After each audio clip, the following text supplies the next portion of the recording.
noches, espero que se encuentren muy bien. Hoy vamos a seguir avanzando con este texto de Hubert Dreyfus y Charles Taylor, que se titula Recuperar el realismo.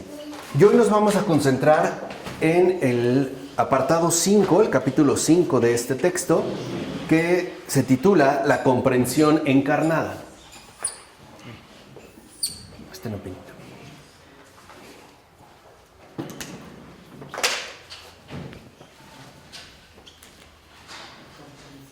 No, tampoco. ¿No se deja? Ahí traigo yo uno. ¿Cómo te lo sacas? ¿Te traigo uno? No, ahí traigo yo uno ahorita. Sí. Para más rápido.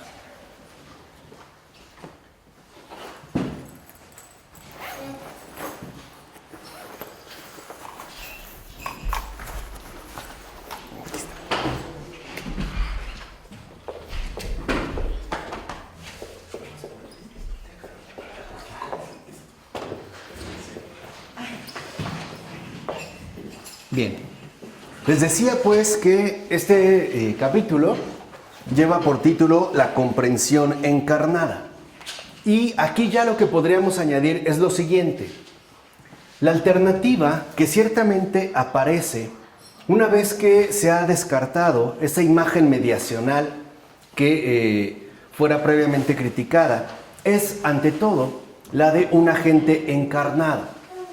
Es decir, cuando nosotros hablamos de un sujeto en cuanto tal, creo que vale mucho más la pena para captar, digamos, toda su complejidad, toda su riqueza y en orden al realismo, hablar de un agente encarnado que sobre todo, ¿no?, estaría en contacto con el mundo e incrustado en una sociedad. Entonces, lo que nosotros vemos es que al hablar de la comprensión encarnada, tendríamos que hablar de un agente, ya no meramente de un sujeto epistemológico pensante, totalmente desvinculado o ajeno a el seno al cual pertenece, sino hablar de un agente que en primer lugar estaría incrustado en una sociedad.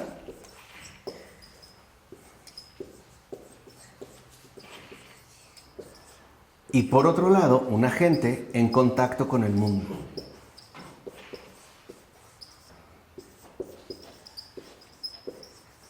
Creo que esto queda mucho más claro si recuerdan lo que hace un momento nosotros comentábamos acerca, por ejemplo, del suicidio. ¿No? Nadie se suicida jamás solo. ¿Por qué? Porque estamos incrustados en una sociedad que de hecho sería nuestro suelo nutricio y siempre estamos pues relacionados y en contacto con el mundo. Entonces, afirmar que de entrada somos seres encarnados, entiéndase, incrustados en una sociedad y en contacto con el mundo, nos obliga a rechazar el reduccionismo mecanicista que pretende, por ejemplo, explicar el pensamiento en términos de operaciones neurofísicas, o bien en una especie de procesamiento computacional, que en todo caso se llevarían a cabo gracias al hardware, ¿no?, el cerebro que tenemos, y por otro lado al complejo funcionamiento de lo que llamamos sistema nervioso, ¿no?, que hoy sabemos que es una imagen de cierta manera también bastante extendida, ¿no? Pensamos que somos mentes aisladas que para nada harían referencia a la incrustación primaria en una sociedad, ni tampoco a estar en contacto con el mundo, sino a un proceso, ¿no?, que sería bastante analógico con lo que llamamos el campo computacional. En síntesis, pensamos hoy que, por ejemplo, se trataría en todo caso de operaciones cerebrales, ¿no?, que todo, en pocas palabras, lo realiza el cerebro por sí mismo. Y que en tanto es el cerebro el que realiza el pensamiento a través de sus respectivas operaciones neurofísicas, quedaríamos pues como referidos a un ámbito de universalidad neutral, ¿no? Como que el pensamiento sería, digamos, estaría conformado por hechos neutrales que en todo caso terminarían alejándonos bastante de los significados humanos. Esto es evidente, por ejemplo, al momento en el que hoy en día se nos hace muy fácil analogar el pensamiento con la computadora, ¿no? E incluso solemos pensar que nosotros en efecto funcionamos a la manera en la que lo hace, por ejemplo, un determinado sistema operativo, ¿no? Pensamos, en pocas palabras, que pensar es eso, realizar operaciones computacionales, o digamos como que cálculos sofisticados, pero a final de cuentas mecánicos. De tal forma que cuando queremos hablar de la comprensión, empezamos a hacerlo en términos que ya no remiten de entrada a significados humanos, sino en todo caso a significados no humanos. Por ejemplo, de tipo artificial o bien, como lo hemos mencionado, computacional. Por ello, nosotros buscamos sostener, eso es lo que afirman tanto Dreyfus como Charles Taylor, que no podemos seguir manteniendo esta noción reduccionista de entidades cerebrales, como si toda nuestra realidad humana, ¿no?, nuestra agencia humana, se redujera única y exclusivamente a estas operaciones cerebrales que llevamos a cabo. Más bien, lo que tendríamos nosotros que recuperar es la necesidad de restablecer de nuevo la vinculación fundacional que nos configura como agentes humanos. Una configuración que, como hemos mencionado, estaría pues alimentada por estos dos factores irrenunciables. En un primer lugar, nuestra respectiva incrustación en una sociedad, en un entorno que nos desborda, y por otro lado, en contacto con un mundo que de hecho es este mundo. Por ejemplo, aun cuando nosotros quisiéramos hablar de otro mundo o de otra galaxia, lo hacemos a partir de las referencias dadas en este mundo. Lo podemos tratar de alterar, por ejemplo, es la imagen típica del extraterrestre. Este extraterrestre en realidad, ¿no?, está como modificado a partir de los elementos que encontramos en este mundo. Por ejemplo, el hecho de que utilice un lenguaje, aunque sea más sofisticado, que tenga una visión o un olfato o un aparato sensorial hiperdesarrollado, no importa. Lo que importa es que nosotros partimos de este mundo. Y esto es fundamental porque si nosotros creemos en el otro mundo, ya digamos en términos creyentes, pues no podremos nosotros obviar lo que de entrada aquí se nos ha ofrecido. En pocas palabras, no podemos nosotros despreciar la sabiduría que se nos ha ofrecido a nosotros con este mundo, el hecho de vivir en este mundo. En pocas palabras, para que nosotros podamos llegar al cielo, no tenemos que renunciar a este mundo. Tendremos que tomárnoslo muy en serio. Esta, digamos, sería como la gran diferencia. De tal manera que esta imagen reduccionista, que en pocas palabras nos conduce a la desvinculación, sería un error bastante importante. Ahora, hablamos pues de esta concepción dominante que, como menciona Dreyfus y Taylor, no solo hace referencia a esa concepción que remite a teorías que han predominado, sobre todo a partir de la filosofía moderna, sino sobre todo a una determinada manera de pensar. Una forma de pensar que hasta cierto punto también ha colonizado el sentido común de nuestra cultura. O sea, estaríamos pues en el nivel o en el estrato profundo del imaginario. ¿Por qué solemos pensar que nuestro cerebro es análogo, por ejemplo, a una computadora? ¿O por qué incluso podemos poner a competir a un experto jugador de ajedrez con una determinada computadora, donde no siempre ha ganado el humano, ¿no? También ha perdido ante estos sistemas sumamente, digamos, sofisticados. Entonces, aquí lo importante es ver cómo sí hemos padecido una colonización que ha venido a alterar, en efecto, nuestro propio sentido común. Por ejemplo, de entrada, ya no nos parece tan evidente que estemos incrustados en una sociedad. ¿Por qué? Por el auge también colonialista del individualismo, que de entrada nos hace suponer falsamente, ¿no?, claro está, que lo que ocurre en nuestra vida es única y exclusivamente competencia nuestra, y que lo que realicemos no tendrá nada que ver con el entorno que me rodea, ni siquiera, por ejemplo, con las personas más allegadas.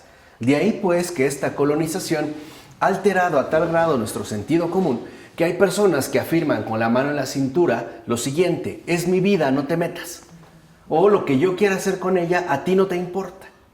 Que de entrada iría, digamos, totalmente en sentido contrario a lo que establece nuestra verdadera agencia humana, ¿no? Es más, lo voy a poner entre paréntesis para que no se pierda de vista, ¿no? Cuando hablamos de agencia, sabemos que estamos hablando de agencia humana.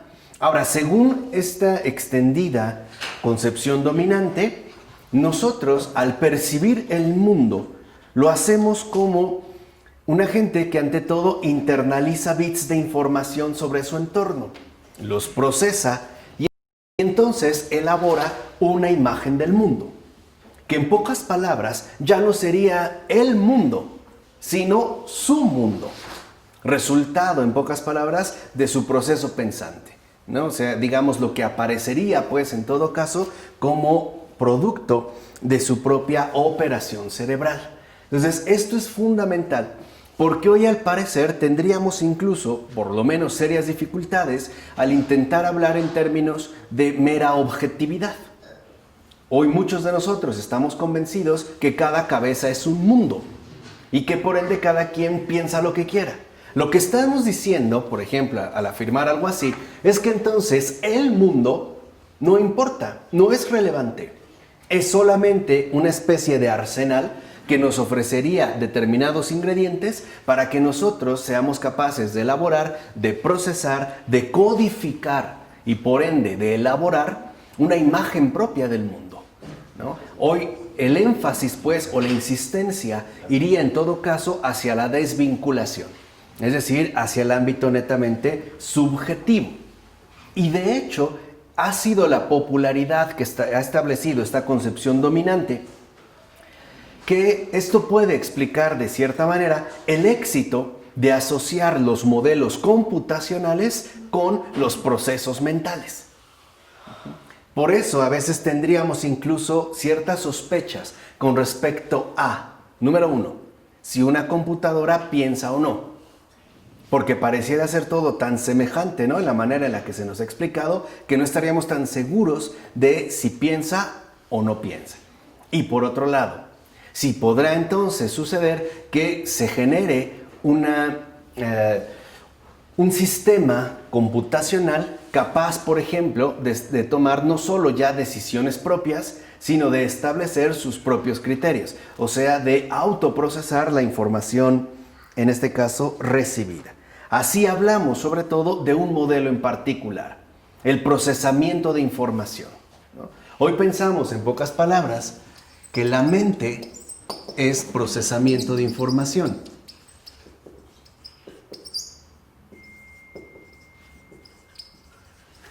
Y aquí hay un rasgo fenomenológico muy importante. Al hablar de mente, en términos de procesamiento de información, es claro pues que se le da mayor relieve al ámbito subjetivo, porque es este procesamiento de información el que lleva a cabo, por ejemplo, nuestra propia estructura mental, que como bien sabemos, para que no suene como algo tan abstracto, pues se le ha tratado de dar un fundamento más material, en este caso asimilado con el cerebro. Entonces, la mente se reconoce en términos de procesamiento de información y ya no como la integridad plena de lo humano, como por ejemplo sucedía en la antigüedad. Si uno toma un texto de algún filósofo antiguo, por ejemplo San Agustín, antiguo cronológicamente, ¿no?, y él habla de mente, y ahí es donde vienen muchos problemas al momento de realizar nuestras respectivas lecturas, no está hablando de la mente en términos de un proceso de información, incluso podríamos decir en términos de una codificación computacional.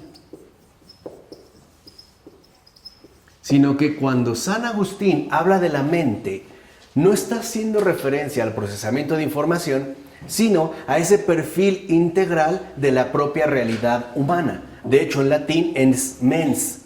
Y este mens no solo se refiere, por ejemplo, a la insistencia subjetiva y mucho menos a un procesamiento de información, sino esa dimensión amplia que haría o que lograría abarcar la integridad plena de lo humano. En síntesis, Cuando San Agustín, por ejemplo, o todavía los medievales, es decir, hasta antes de la filosofía moderna, se habla de mente, no se está hablando de un proceso psicológico. Se está hablando de ese perfil integrador de la realidad humana. De tal manera que no, mucho menos, se haría referencia a la mente en términos meramente cerebrales, sino incluso también, por ejemplo, la mens, que abarcaría la cuestión anímica, por ejemplo, haciendo referencia al alma. Aquí no se necesita. Por eso suponemos que una computadora, pues, sería capaz de pensar por sí misma, porque no se requiere el alma. Ahora, se le quita el alma, no porque eso sea la mente, sino porque la mente ha sido presa de un reduccionismo. O sea, la mente ha quedado reducida a un proceso de información que podría ser inclusive expresada en términos de codificación computacional. Es este, pues, el modelo del procesamiento de información.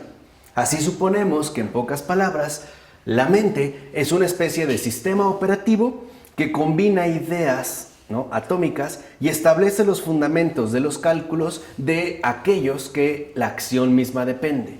Entonces, el procesamiento de información o la mente es cálculo, y a este cálculo nosotros ya le llamamos pensar. Pensar es hacer cálculos, ¿no? Si A, entonces B. Si B, entonces C. O 2 más 2, en último término, es igual a 4. Ahora, ¿qué sucede, por contra, en la comprensión encarnada? El agente humano no queda reducido a un cálculo procesual que llamamos mente, sino a su condición real de agente humano encarnado, que remite de entrada a su incrustación primigenia en una sociedad y también a su situación concreta de contacto con el mundo. De tal forma que, si lo vemos, aquí el énfasis no quedaría netamente en la reducción subjetiva, sino en su apertura a la objetividad. En pocas palabras, a la condición objetiva. Pensemos en el caso de la memoria, a ver si así puede quedar un poquito más claro esta lección de fenomenología. Hoy suponemos que la memoria es una especie de procesamiento psicológico de recuerdos almacenados. Es una USB. Así lo pensamos. Ahí guardas, ¿no? ¿Quieres guardar tus fotos, tus recuerdos? Pues trae tu USB. Es más, mientras más capacidad de memoria, por eso le llamamos memoria, tengas, pues entonces más capacidad tendrás para retener los momentos más importantes de tu vida. Y sobre todo, si estás bien sincronizado con Facebook o alguna otra red social, te va a brindar la oportunidad de guardar toda tu vida entera, ¿no? Es más, tenemos que registrar a dónde fuiste a comer, cuántas veces has ido al baño o si tienes insomnio. Y aparte no nos tenemos solo que enterar, nos tiene que importar y lo tenemos que calificar, dándole un like, un dislike o incluso entrar en una especie de chat improvisado. Pero bueno, dejemos un poco estas tonterías de lado. Aquí lo fundamental es que en la memoria, ¿no?, y es parte de la equivocación que tenemos, suponemos que la memoria es igual, un procesamiento de información dada que nos lleva a una codificación que en pocas palabras llamaríamos recuerdos, ¿no? Sería como nuestro megaarchivo. Pues nos equivocamos. ¿Por qué? Porque la memoria, de entrada, no tiene un énfasis subjetivo. De hecho, la memoria no remite a lo que yo recuerdo en términos de procesamiento de información, sino que la memoria me remite tanto a aquello que me ha precedido como a aquello que definitivamente estará más allá de mí mismo. En otras palabras, la memoria no solo me permite a mí recordar, por ejemplo, a los que han estado antes que yo, y para hacerlo no los puedo reducir a una serie de inputs o datos procesados mentalmente. Tengo que apelar a una realidad encarnada, es decir, a una realidad objetiva. Pero la memoria no solo se limita a contemplar el pasado, sino ante todo a custodiar el futuro. Porque la memoria me ayuda a no olvidarme de aquellos que han de venir después de mí. Esto es tener memoria. Entonces yo no solo, por ejemplo, en la memoria me acuerdo de lo que ha sucedido, sino de lo que está por venir y sobre todo de aquellos que estarán por llegar cuando yo no esté. Pero su llegada dependerá de la manera en la que yo deje este mundo. Eso en la computadora nunca lo podemos. No, claro que no. Nunca.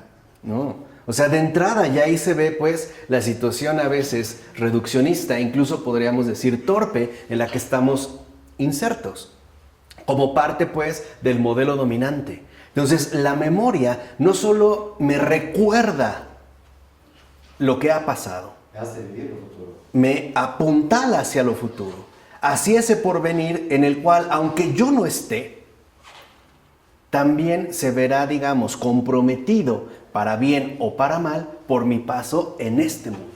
Por eso es curioso que hoy no hagamos memoria de los que aún están por venir.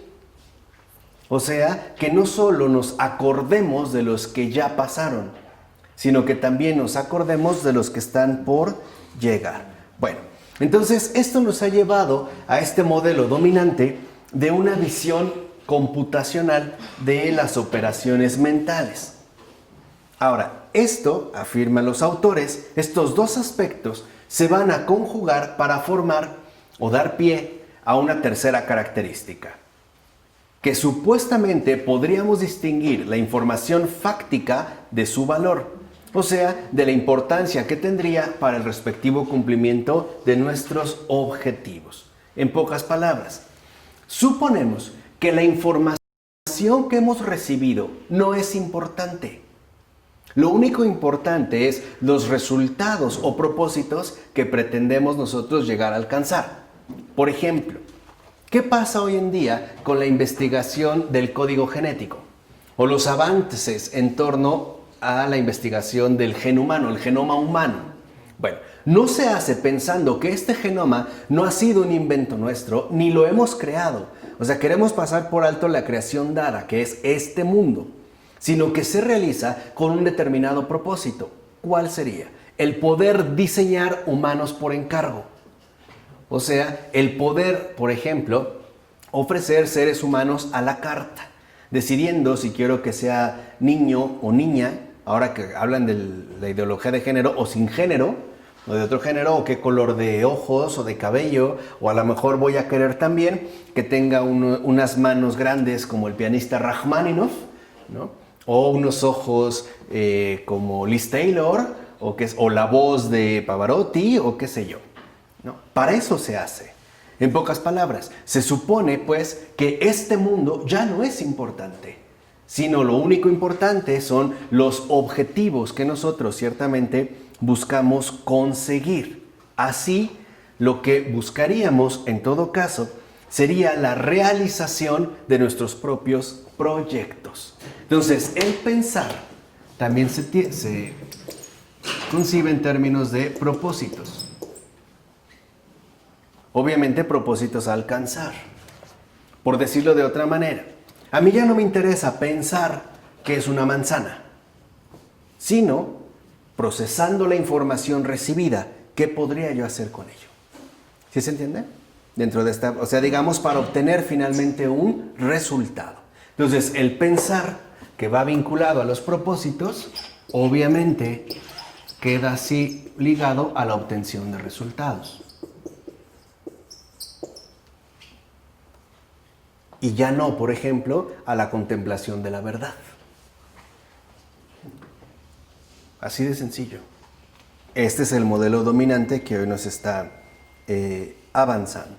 Por eso es que se hablará de una determinada contemplación imparcial.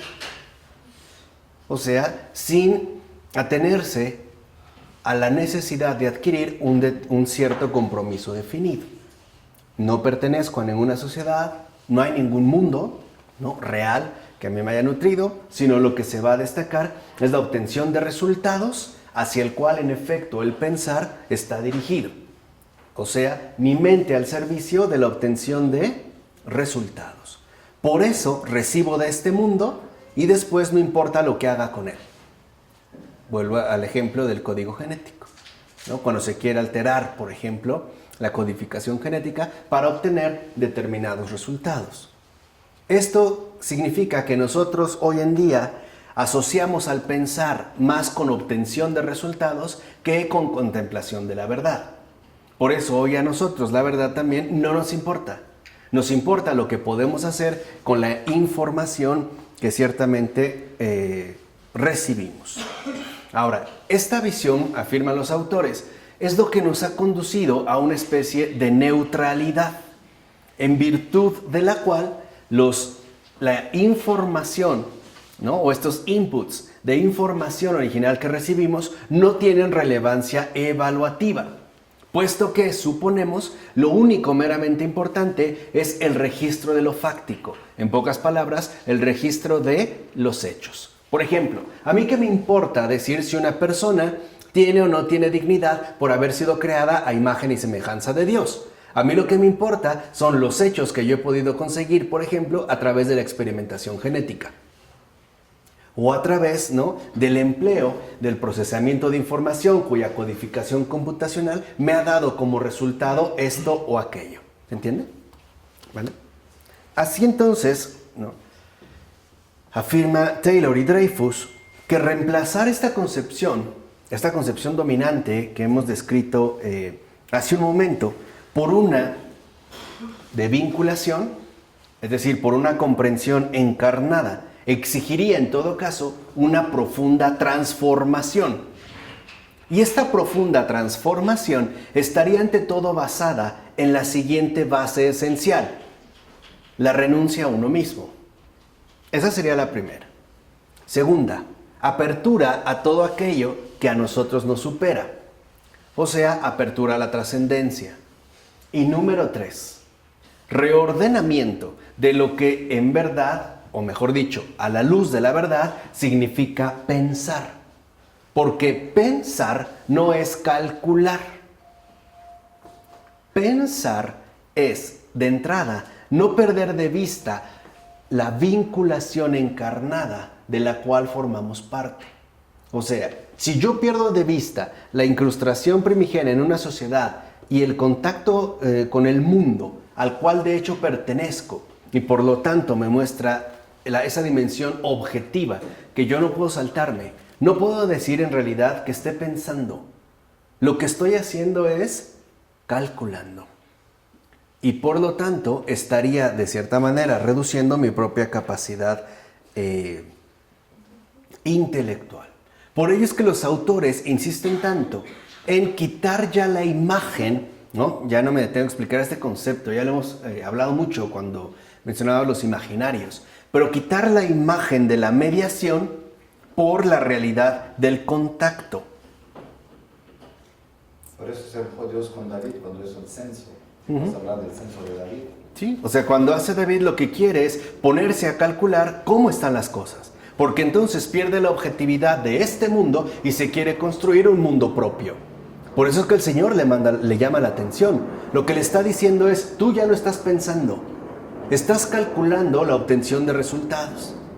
Y por eso mismo te alejas de la verdad. Es esto el punto. O sea, el punto es cuando uno, por ejemplo, quiere realizar un censo o hacerlo, o pronosticar muy bien, ¿no?, cuáles van a ser los resultados obtenidos. Por ejemplo, ¿no?, que 2 más 2 siempre sea igual a 4. Nosotros ya no pensamos. Es más, las propias matemáticas no te invitan a pensar. Ya están resueltas. El castigo fue muy fuerte el castigo para David por haber hecho el censo. Sí, ahora, este castigo, digamos, fuerte contra David es porque lo que el Señor está mostrando es: esto no es pensar.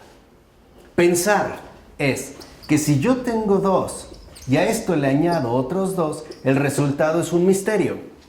¿Por qué? Porque de entrada lo que permea realmente las cosas es una providencia, no la obtención de un resultado, ni mucho menos el cálculo humano para la consecución de ciertos propósitos.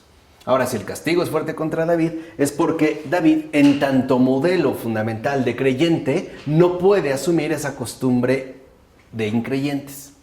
Y aclaro, fue el mayor pecado de David. Sí. El censo. Sí. Por no confiar en Dios y para hacer los cálculos. Claro.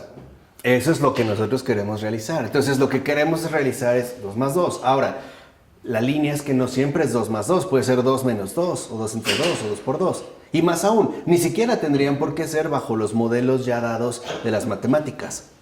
Por eso a muchos de las matemáticas les gustan, porque de fondo no te invitan a pensar. Ya está resuelto. 2 más 2, no hay mucho que pensar. Ya está dado.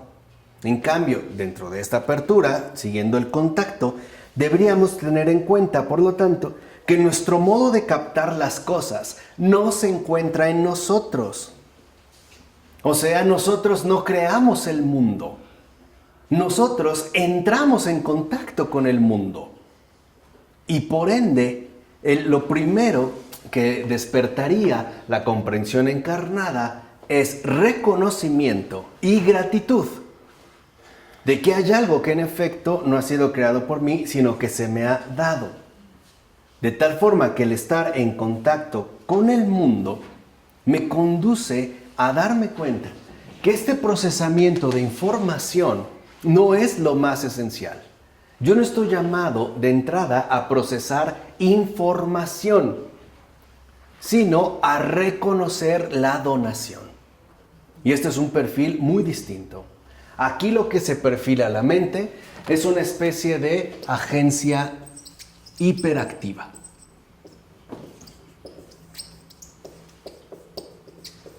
Todo el tiempo calculando, ¿no? Tratando de diseñar su respectiva codificación, su procesamiento, tal. En cambio aquí, lo que nosotros veríamos en este agente humano ya no es una agencia hiperactiva, sino un agente receptivo. La gracia. Claro. Y de una gracia concretizada, este mundo. Porque a veces también pensamos que la gracia se refiere a cuestiones meramente espirituales. Y por espirituales estamos entendiendo no materiales. No, pero el agua de sandía que hoy me bebí es una gracia. Es más, la sandía con la que se preparó es ya una gracia. Es más, las manos que la sembraron y que quizás se partieron por el contacto con la tierra y derramó su sudor para que yo pudiera tomarme esa agua, es ya una gracia. ¿Se dan cuenta de la diferencia entre la comprensión encarnada y el modelo computacional? El modelo desviado de la mente. Eso hay que verlo de manera continua, en todo de manera continua. Por eso siempre, como recibo mucho de Dios todos los días y veo tanta gente con tanta necesidad, vivo en estado de ¿qué? De acción de gracias y de arrepentimiento, porque no merezco lo que estoy recibiendo tantas gracias de la comprensión encarnada. Así debe vivir uno. La respuesta a la sandía, al que la corta, a su sabor, al agua, a recibirla, esa recepción debe brotar en mí una respuesta a Dios. Y esta respuesta es la que vale. Que haya una respuesta continua a la acción de Dios en mi vida. Claro. Y esta respuesta debe ser un método de vida continuo. Como nos dice la Iglesia, vivir en estado de arrepentimiento. Porque la primera respuesta es: no merezco lo que Dios me está dando a cada segundo. Sí, y justamente esa respuesta definida es lo que les dije de reconocimiento y de gratitud. ¿Se dan cuenta con el ejemplo de la sandía lo que realmente significa pensar? E incluso hay modos de pensar. Por ejemplo, incluso el pensar que esta persona que decidió partirse el lomo de sol a sol por cultivar la sandía, incluso renunció a sí mismo para dedicarse al cultivo de esta deliciosa fruta. Y más aún, para que otro la pudiera consumir. Y muchas veces al precio de muchas injusticias. Porque sabemos que lo que se le paga por lo que él ha producido por medio de su trabajo y su esfuerzo es ridículo. Eso es pensar más. Y así nos podríamos ir. Eso es pensar. De tal manera que entonces yo no estoy como in, sino out, ¿no? Yo ya no estaría plenamente enredado en mi propio sistemita, sino que me abriría pues a la realidad dada, que en efecto nos conduce a la contemplación. Por eso es tan importante, como mencionan estos autores, que al recuperar el realismo, dejemos ya de lado esta visión mediacional y que se logre instaurar el giro antifundacionalista.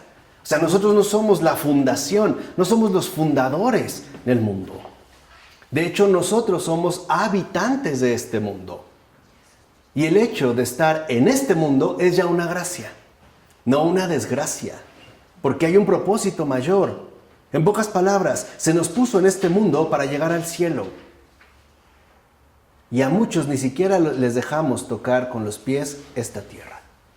Ni siquiera los dejamos llegar al mundo. Por eso, dicho sea de paso, el verdadero trasfondo del aborto es ese. No se trata de reducir la población. Se trata de que estos no lleguen al mundo. Porque obviamente, si no llegan al mundo, no llegarán al cielo. ¿Me explico? Sí, bueno. ¿Se entiende de lo que no estoy diciendo? No es una afirmación fáctica. Dios lo sabe. Claro, o sea, eso es lo que piensa, pues. ¿No? O sea, no es como una opción de hecho que diga ya, no. Eso es como lo que se piensa, ok, que no lleguen, porque si no llegan aquí, de aquí no van a partir, ¿qué? Allá. Pero algo es importante. Una persona puede decir, sí, pobrecito, no vino al mundo. Claro que vino, ¿que no estaba en el vientre de su madre? ¿Que no estamos hablando de la comprensión encarnada de incrustación en una sociedad? Esta persona no necesitó salir del vientre, porque ya estaba en este mundo, en el vientre de su madre. Y por lo tanto, ya entró, ya estuvo. Puedes leer este texto para la comprensión encarnada, es el Evangelio de hoy, de lo que son. De aquí hasta se mueve en ella. Lectura de Isaías. Del libro del profeta Isaías. Esto dice el Señor Dios, el que creó el cielo y lo extendió, el que dio firmeza a la tierra con lo que en ella brota, el que dio el aliento a la gente que habita la tierra y la respiración a cuanto se mueve en ella. Yo, el Señor, fiel a mi designio de salvación, te llamé, te tomé de la mano, te he formado y te he constituido alianza de un pueblo, luz de las naciones, para que abras los ojos de los ciegos, saques a los cautivos de la prisión y de la mazmorra a los que habitan en tinieblas. ¿No? Tenemos que esa palabra de Dios. La respiración y el de aliento. Todo. Es lo que también dice. La comprensión encarnada, ¿no? En todo Dios está. Sin Él, ni respirar podemos. Claro. Y en todo está obrando. Incluso hasta la posibilidad de haber tenido esas monedas para comprar la sandía, o que alguien la haya tenido y me la haya compartido, es ya esa acción de la gracia. Entonces, de lo primero que nos priva, ¿no?, la visión mediacionalista, mentalista, es de la verdad. Eso es lo más grave de esto. Nos priva de la contemplación de la verdad y nos reduce a una mera visión estrecha que acabará, en pocas palabras, en la locura. O díganme, si no es, por ejemplo, los esquizofrénicos o los paranoicos los que están convencidos de sus propios pensamientos, tan suyos que solo ellos los ven. Por eso están locos, porque ven lo que nadie más que ve. Por eso, esa es la locura. ¿Qué pasa con la celotipia? Empieza a rayar la locura, porque las personas enfermas de celotipia ven cosas que no son, pero sí las ven, y aparte están seguros. El problema es cómo lo compruebas, si solo ellos lo están viendo. Digamos, es como uno de los peligros verdaderamente graves. Por eso, en este caso, podríamos preguntarnos si nuestra relación actual con el mundo es verdaderamente adecuada, o por el contrario, está deformada. Deformada, en todo caso, por el reduccionismo. O sea, por esta anemia de verdad que tenemos incluso en nuestra experiencia ordinaria, en nuestra experiencia cotidiana.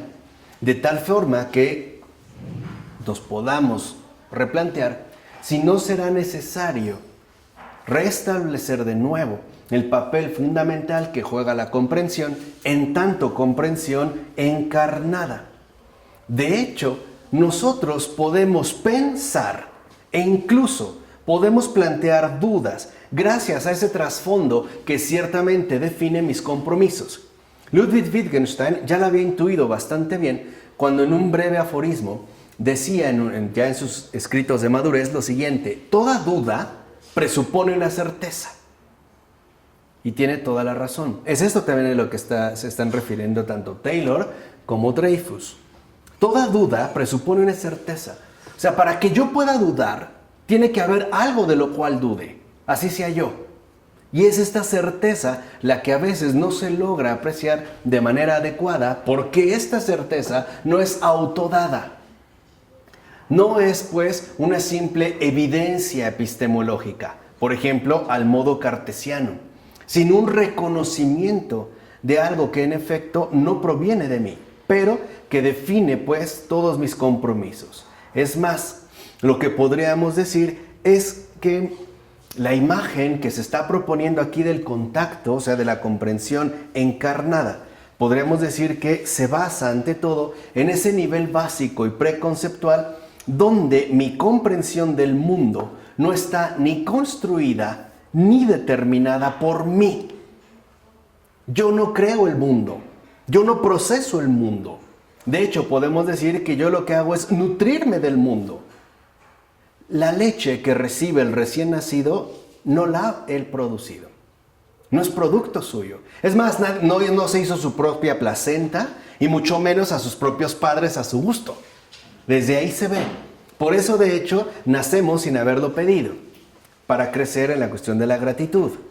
Para no creer que entonces mis padres, pues es justamente el resultado de mi propio procesamiento de ¿qué? De información. Lo mismo en el caso de los hijos. ¿Sí se entiende? En pocas palabras, entender que la vida no es un cálculo que nosotros pudiéramos controlar y tratar de manipular a nuestro propio antojo. Quisieran unos padres así, quisieran las cosas así, ¿no? O unos hijos de esta manera, no, sino que en pocas palabras nos tendríamos que ver implicados en una coproducción entre yo y el mundo. Eso es lo importante, hay una coproducción recíproca. Esta sería la verdadera, relacionalidad que nos pondría en contacto a cada uno de nosotros con el mundo. Y no solo con el mundo, sino también con una sociedad. Ahora, reconozcamos, sí, nuestra percepción del mundo es parcial, de acuerdo, limitada, por supuesto. Pero, aunque sea parcial, en otro sentido, es también firme y sólida. No me defrauda. Es lo que yo les he dicho, la realidad no engaña. Dios no es un embustero. Las cosas son firmes y sólidas para alimentar adecuadamente nuestra respectiva ¿qué? Comprensión. De tal manera que al no quedar defraudados por el contacto que tenemos con el mundo, podemos hablar entonces de una verdadera y sólida interacción. Es algo coproducido por la respectiva interrelación que se establece entre cada uno de nosotros y el mundo.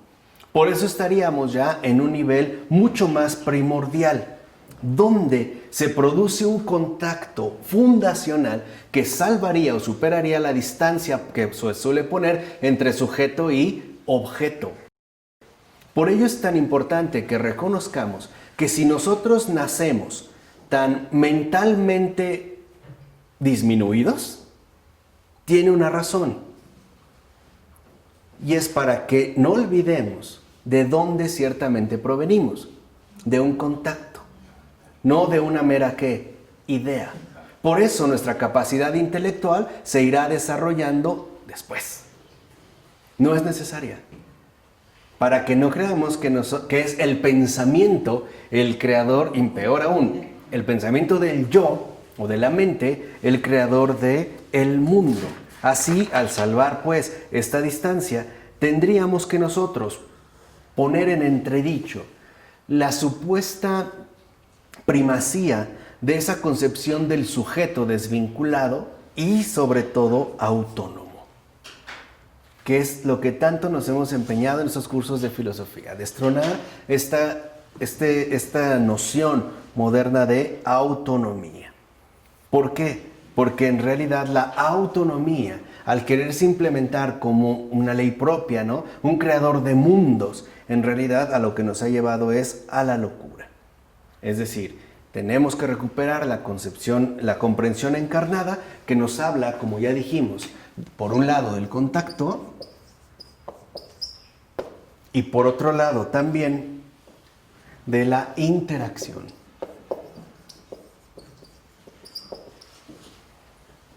Este contacto y esta interacción que están dadas de un modo mucho más fundacional que el mero modo intelectual.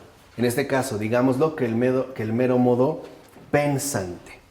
Así, lo que tendríamos que nosotros, al menos, que asumir de manera seria, sería este supuesto dogma inamovible de la epistemología mediacional. Así no podemos olvidarnos de esta interacción y de este contacto de la gente con el mundo y de la sociedad en la cual, quiera o no, está incrustado. Por eso es que sí podemos hablar de experiencia real. Solo en tanto nosotros interactuamos con objetos reales. Quien de hecho, yo vuelvo a insistir que valdría la pena que lo estudiaran bien, para que vean la repercusión que tiene tan importante, es la diferencia que hay entre lo nocional y lo real. Y quien la desarrollara de una manera bastante profunda es John Henry Newman, en un texto que lo han traducido como Gramática del Asentimiento. Él comienza estableciendo esa distinción importante entre lo nocional y lo real. Lo nocional se refiere a ideas que nosotros seríamos capaces de producir. Por ejemplo, una cosa es que la idea o la noción que yo tengo de China, si es que nunca he ido a China, y otra cosa es la experiencia real que yo he tenido si he estado en contacto con ese lugar. El problema es que nosotros nos dejamos guiar más por lo nocional por una simple razón, porque son productos nuestros, porque llevan la etiqueta del yo y por lo tanto incluso los podríamos llegar a considerar mucho más válidos. ¿Por qué? Porque es la manera en la que también se podría dar pie a la arrogancia intelectual, ¿no? En este caso quedaría yo como limitado a mis propias ideas y ya no reconocer la realidad que me conduce a la humildad. Y en otras palabras, a el reconocimiento de Dios. Por eso dicen tanto Taylor como Dreyfus que nos debemos ver en contacto con el mundo, de tal manera que nuestra experiencia y su realización no puedan simplemente situarse dentro de nosotros.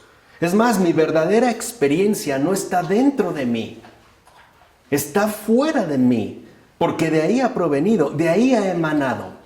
De ahí lo único que puedo hacer es reconocer ese ofrecimiento que se me dio y que a lo mejor yo he sabido aprovechar o de manera benéfica o más o menos aceptable. Bueno, está de fuera, pero es lo que va a configurar la experiencia interna. Esa es la interacción, pero la experiencia interna es la interacción, la coproducción, la que mencionaba Taylor y Dreyfus, que lleva a cabo el agente humano. Es receptivo, claro, y después es cooperativo. Esa es la respuesta, pues, ¿no? Es receptor y responsor. Utilicemos esa terminología.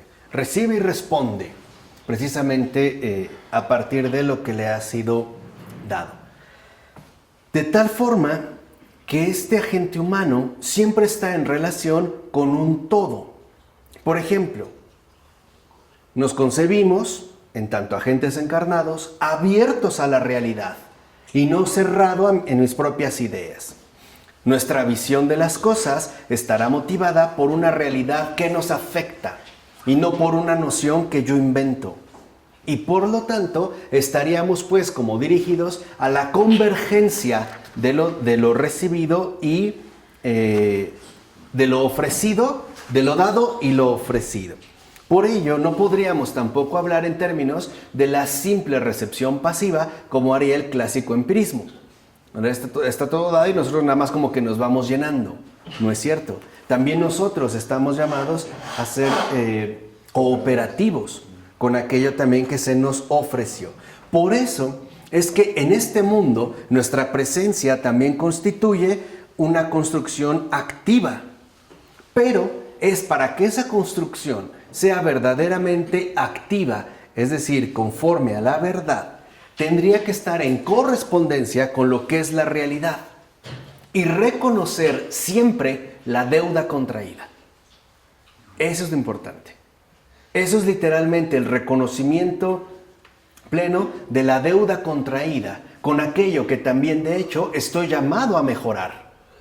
Estoy llamado a mejorar este mundo, pero yo no partí de cero. Ya había algo dado. Es lo que suelen hacer, por ejemplo, quizá en términos más claros, los músicos, ¿no? Reconocen la deuda contraída, a lo mejor con las grandes innovaciones realizadas por un Beethoven, ¿no? Y que gracias a eso, o a esta deuda contraída, por ejemplo, un Shostakovich pudo avanzar todavía en el camino de la música o en las aportaciones musicales. Así pues, nosotros estamos llamados a mejorar, pero también a no perder de vista esta deuda contraída. Por eso, afirman los autores, que frente a toda la tradición cartesiana, es importante reconocer que los procesos causales subyacentes no se producen entre nosotros y el mundo, sino que son los que hacen posible nuestro contacto directo con él. No hay pues distancia, sino comunión. Y en esta comunión, cooperación. Una cooperación fundamental también para todos aquellos que están por venir y que en gran medida están ya comprometidos con lo que nosotros realicemos aquí y ahora. Vamos a dejarla hasta aquí. En nombre del Padre, del Hijo, del Espíritu Santo. Amén. Pues muchas gracias, buenas noches, buen provecho, dulces sueños.